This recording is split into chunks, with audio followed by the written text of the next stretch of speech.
चलो वीडियो को शुरू करते हैं। आज का जो हमारा टॉपिक है वो है saturated acyl glycerols mean that के फैट्स। फैट्स के बारे में हम बात करने जा रहे हैं।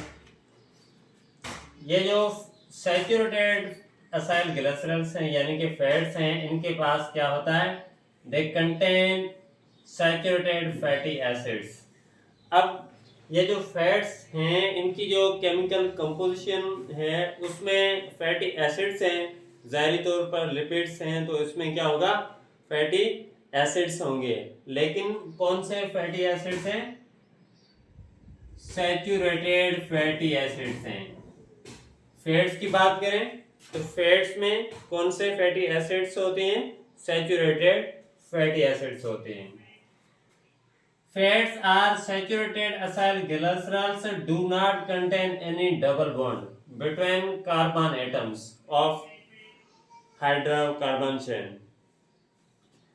अब ये भी एक बहुत इम्पोर्टेंट पॉइंट है कि ये जो फैट्स होती हैं, जो सैचुरेटेड असाइल ग्लिसरॉल्स होते हैं, उनमें कोई भी डबल बॉन्ड नहीं होता, कोई भी डबल बॉन्ड नहीं होता। कार्बन के एटम्स जो होते हैं उनके बीच में मुख्तलिफ तरह के बॉन्ड्स होते हैं। लेकिन अगर हम बात कर रहे हैं फैट्स की, तो फैट्स के जो कार्बन एटम्स होते हैं हाइड्रोकार्बन चेन में, उनके बीच में कोई डबल बॉन्ड नहीं होता, सिर्फ और सिर्फ सिंगल बॉन्ड होते हैं, जस्ट सिंगल बॉन्ड होते हैं। अच्छा, सैचुरेटेड असाइल ग्लिसरॉल्स यानी फैट्स का एग्जाम्पल कौन सा दिया हुआ है आपकी बुक में, वो है स्टेरिन। कौन सा एग्जाम्पल दिया हुआ है, स्टेरिन का एग्जाम्पल दिया हुआ है। उसके बाद हम बात करते हैं अनसैचुरेटेड फैटी एसिड्स यानी अनसैचुरेटेड असाइल ग्लिसरॉल्स, या हम आमतौर पर इन्हें ऑयल्स कहते हैं। क्या कहते हैं, ऑयल्स कहते हैं। Oils are unsaturated acyl glycerols contains unsaturated fatty acids। अब oils के पास क्या है, unsaturated fatty acids मौजूद हैं। Contains one or more double bonds। अब इनके पास एक या एक से ज्यादा डबल बॉन्ड होते हैं। इनके जो कार्बन एटम्स होते हैं उनके बीच में एक या एक से ज्यादा डबल बॉन्ड हो सकते हैं। किसकी बात कर रहे हैं हम, अनसैचुरेटेड की बात कर रहे हैं। They have stable physical state. अब आयस जो हैं, अनसैचुरेटेड जो फैटी एसिड्स हैं, उनके पास जो उनकी एक फिजिकल स्टेट होती है वो स्टेबल होती है। कौन सी स्टेट होती है, स्टेबल स्टेट होती है इनकी। Found at liquid state in ordinary temperature। अगर हम इनकी जो स्टेट की बात करें तो ये लिक्विड फॉर्म में मौजूद होते हैं। अगर कोई रूम टेम्परेचर है तो उसमें ऑयल्स हमें किस हालत में मिलेंगे, लिक्विड की हालत में मिलेंगे। ये जो कहाँ पर मिलते हैं, फाउंड इन प्लांट्स। कहाँ पर, found in plants called as oils. हम इन्हें अनसैचुरेटेड असाइल ग्लिसरॉल्स को हम क्या कहते हैं, क्या कहते हैं, ऑयल्स कहते हैं। इसका एग्जांपल आपकी बुक में दिया हुआ है, लाइनोलिन। ये एक अनसैचुरेटेड फैटी एसिड है और ये कौन सी चीज में पाया जाता है, ये सीड्स में पाया जाता है। कौन सी चीज में, सीड्स में पाया जाता है। प्रोवाइड। अब ये जो हमारे असाइल ग्लिसरॉल्स हैं ये कौन सा काम करते हैं, उनके काम की बात हम करें तो ये क्या कहते हैं, प्रोवाइड एनर्जी। क्या कहते हैं, तवानाई मुहैया कराते हैं फॉर वेरियस एक्टिविटीज और for various metabolic activities in cell और इन ऑर्गेनिज्म। तो ये हमें क्या प्रोवाइड करते हैं, एनर्जी प्रोवाइड करते हैं। क्या प्रोवाइड करते हैं, एनर्जी प्रोवाइड करते हैं। रिच इन केमिकल एनर्जी हम एनर्जी की अमाउंट की बात करें तो ये जो होते हैं ये रिच होते हैं in chemical energy, twice in amount than carbohydrates. अगर हम एनर्जी की अमाउंट की बात करें और कंपेयर करें लिपिड्स को और कार्बोहाइड्रेट्स को, तो कार्बोहाइड्रेट्स में जो एनर्जी होती है वो कम होती है एज कंपेयर टू लिपिड्स। अब आपको हमने अगले लेक्चर में इस बात के बारे में डिस्कस किया था कि वो एनर्जी जो है लिपिड्स में डबल अमाउंट क्यों होती है, तो इसका जवाब अपने कमेंट में देना है। Rich in chemical energy twice in amount than carbohydrates. Average size person, ये भी एक बहुत इंपॉर्टेंट पॉइंट है। Contain approximately 16 kg of fats. Average का अगर हम बात करें कि एवरेज कोई पर्सन है तो उसके पास तकरीबन 60 kg फैट्स मौजूद है। अब which contains 144 into 10 kilo calorie energy. अब इसकी जो टोटल एनर्जी कितनी बनती है 144 into 10 किलो कैलोरी। ये भी आपके बुक में दिया हुआ है, आप याद कर लें, क्वेश्चन आ सकता है। ये हो गया हमारा सैचुरेटेड और अनसैचुरेटेड के बारे में डिस्कशन। तो इसमें बहुत सारे सवाल निकल सकते हैं, ये बहुत इंपॉर्टेंट पॉइंट्स हैं, आप नोट आउट कर लें। उसके बाद हम बात करते हैं फास्फोलिपिड्स की। फास्फोलिपिड्स क्या हैं, आप इस वर्ड को तोड़कर देखें तो आपको पता चल जाएगा कि ये क्या है। एक इसमें फास्फेट की बात हो रही है, दूसरा क्या है इसमें लिपिड की बात हो रही है। फास्फोलिपिड्स क्या है, टाइप ऑफ लिपिड। ये कंडेंसेशन प्रोडक्ट है ग्लिसरॉल की, उसमें 2 फैटी एसिड होती हैं और एक कोलिन कंपाउंड होता है और एक जो है वो फास्फेट होता है। हम फास्फोलिपिड की कंपोजिशन की बात करें तो उसमें एक ग्लिसरॉल का मॉलिक्यूल होता है, 2 फैटी एसिड्स होते हैं, एक कोलिन और एक फास्फेट होता है।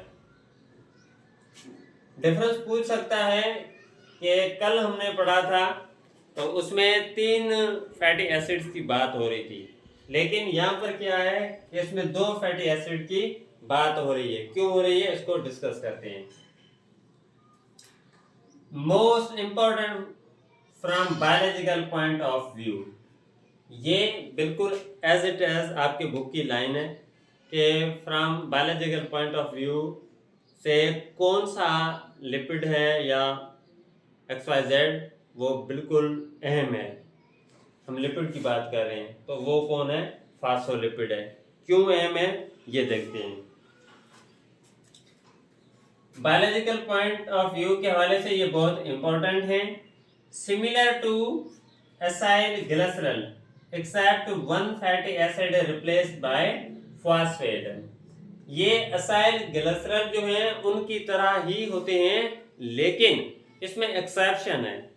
इसमें एक एक्सेप्शन है। एक्सेप्शन कौन सी है कि उसमें जो 3 फैटी एसिड्स पड़े हैं उन 3 में से एक ही जगह पर आ जाता है, एक ही जगह पर आ जाता है फास्फेट, एक ही जगह पर आ जाता है फास्फेट। तो ये एक्सेप्शन है। Similar to acyl glycerol except, ये एक्सेप्शन है, except 1 fatty acid replaced by phosphate. तो ये एक्सेप्शन है। एक्सेप्शन आते हैं, याद कर लो। Phosphate attach with nitrogenous compound called as choline. अब हमने अभी अभी बात की है कि एक एसिड जो है वो रिप्लेस हो जाता है और आ जाता है फैटी एसिड। हम बात करें तो इसकी स्ट्रक्चर में कौन सी जगह पर ये होगा। तो ये जो फास्फेट होता है ये अटैच हुआ होता है एक नाइट्रोजीनियस कंपाउंड जिसका नाम है कोलिन, उससे ये अटैच हुआ होता है। अब ये जो फास्फोलिपिड हैं इनके दो एंड्स होते हैं, there are two ends, one made by fatty acid. एक एंड जो होता है, अगर हम बात करें ये फास्फोलिपिड है, इसके दो एंड हैं। एक जो है वो किसने बनाया हुआ है कि फैटी एसिड ने बनाया हुआ है।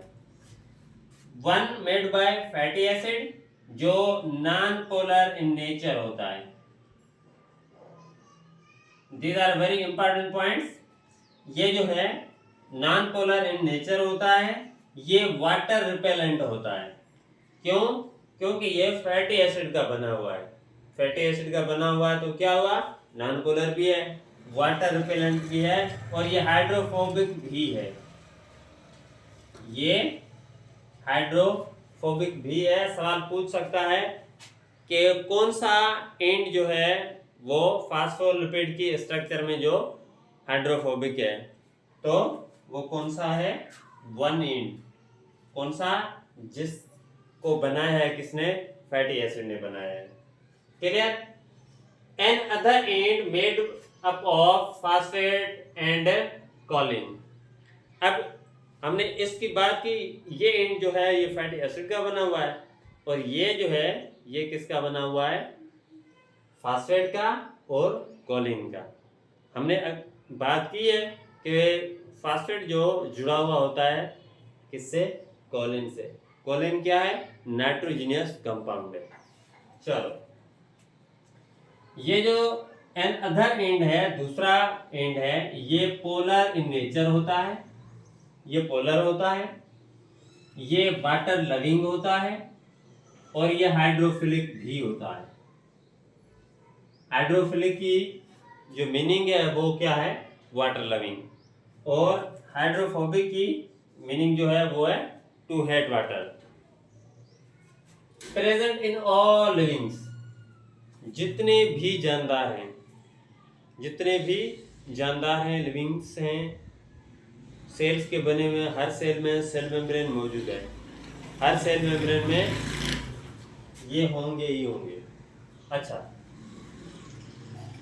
Present in all livings form membrane. जितनी भी मेम्ब्रेन्स होती हैं वो तकरीबन फास्फोलिपिड्स की बनी हुई होती हैं। ये कौन सा काम करते हैं, regulation of cell permeability. Cell की परमिएबिलिटी है उसको रेगुलेट करना है, किसका काम होता है, फास्फोलिपिड्स का काम होता है। ट्रांसपोर्ट प्रोसेस, अब इनका काम जो ट्रांसपोर्टेशन है, मटेरियल्स की ट्रांसपोर्टेशन है, उसमें भी इनका किरदार होता है। Cell membrane properties depend on it. अब की जो सेल मेम्ब्रेन है उनकी जो प्रॉपर्टीज हैं वो सारी की सारी किस पर डिपेंड करती हैं, फास्फोलिपिड्स पर डिपेंड करती हैं। उसके बाद आ जाता है हमारा वैक्स। वैक्सेस, वैक्सेस क्या हैं, esters of long chain of mono alcohol and fatty acids. अब यस्टरडे हमने एस्टर्स के बारे में पढ़ा था। एस्टर क्या है वो आपको कमेंट करके बताना है कि एस्टर क्या है। ये वैक्सेस जो हैं ये एस्टर्स हैं किनके, long chain of mono alcohol and fatty acids की ये लॉन्ग चेन्स हैं। सिंपल लिपिड्स ये जो हैं इन्हें हम क्या कहते हैं, सिंपल लिपिड्स। क्या कहते हैं, simple lipids. Found as coating. ये जो वैक्सेस हैं हमें कहां पर मिलती हैं, जो चीजें कोट की हुई होती हैं उनके ऊपर ये कोटिंग करने का काम करती हैं, तो हमें फाउंड एज कोटिंग मिलती है। कहां पर मिलती है, on stem, leaf, petals, fruit, animal skin, fur and feathers. अब स्टेम की बात करें, अगर हम प्लांट्स की बात कर रहे हैं, स्टेम की बात करें, लीव्स की बात करें, पेटल्स की, फ्रूट्स की बात करें, तो इसके ऊपर एक लेयर बनी हुई होती है जो लिपिड्स की होती है, जिसे हम वैक्स कहते हैं। कौन सी वैक्स होती है वो आगे डिस्कस करते हैं। उस लेयर को हम कहते हैं क्यूटिकल इन प्लांट्स। और एनिमल स्किन जो है, इस पर भी इसकी एक लेयर बनी हुई होती है। फर, जो बर्ड्स के फीदर्स होते हैं, उन पर भी इनकी जो वैक्सेस की लेयर बनी हुई होती है। चलो,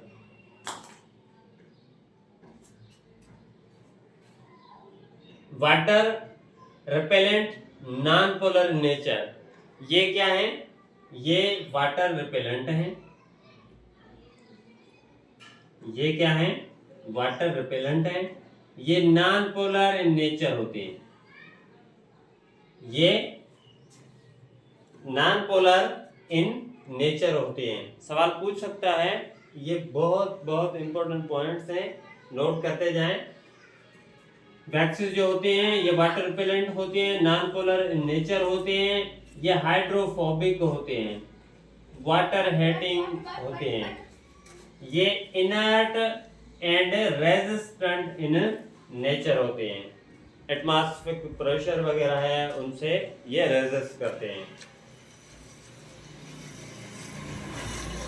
अब हम वैक्सेस की बात करें इनके टाइप्स के हवाले से, तो इनके बुनियादी तौर पर दो टाइप्स होते हैं। कितने होते हैं? दो टाइप्स। एक होते हैं वैक्सेस नेचुरल और दूसरे होते हैं सिंथेटिक। एक होते हैं नेचुरल, दूसरे होते हैं सिंथेटिक। नेचुरल वैक्सेस में कौन सी वैक्सेस आ जाती हैं? बी वैक्स आ जाती है और क्यूटिन आ जाती है, जो हमने अभी इधर प्लांट्स के बारे में बात की है। उनके फ्रूट्स पर, लीव्स पर, स्टेम पर जो लेयर बनी हुई होती है वो क्यूटिन की बनी होती है और उस लेयर को हम कहते हैं क्यूटिकल। सिंथेटिक वैक्सेस जो है वो कौन सी है? ये generally derived from petroleum and polyethylene. अब ये जो सिंथेटिक वैक्सेस होती हैं ये तकरीबन कहाँ से हासिल करते हैं? एक तो पेट्रोलियम से, और दूसरा जो है पॉलीइथिलीन जो है इसका मेन सोर्स है, जहाँ से हम वैक्स लेते हैं। लेकिन कौन सी वैक्स? सिंथेटिक, जो हम खुद बनाते हैं। इसका जो कमर्शियल इंपॉर्टेंस है, इसकी मशीन लुब्रिकेंट्स में ये इस्तेमाल होते हैं। जितने भी आपके लुब्रिकेंट्स बने हुए होते हैं वो तकरीबन इनसे ही बनते हैं। Sperm wax source of wax. Sperm wax जो है वो एक बहुत अच्छा जो है इसका सोर्स है। Thank you so much for watching. अब आपको करना क्या है, अगर अभी तक आपने चैनल को सब्सक्राइब नहीं किया तो पहले सब्सक्राइब कर लें। उसके बाद आपको क्या करना है कि एक बार देखें, समझ नहीं आया दूसरी बार देखें, अगर अभी तक समझ नहीं आया तो तीसरी बार देखें। और उसके बाद आपको एक काम बहुत इम्पोर्टेंट है वो करना, वो ये है कि अपने खुद के नोट्स बनाएं। हम आपको गारंटी से कहते हैं, अगर ये जो फर्स्ट चैप्टर है फर्स्ट ईयर का, ये बहुत हाई वेटेज वाला है। 2025 की एमडी-कैट की टेस्ट में इसके तकरीबन 12 से 13 क्वेश्चन आए थे। तो आपको क्या करना है, इसमें क्वेश्चंस आएंगे। अगर इन 4 टॉपिक्स में से कोई क्वेश्चन आ रहा है तो हम गारंटी से कह सकते हैं ये जो पॉइंट्स लिखी हुई हैं इनसे बाहर नहीं होगा। Thank you so much.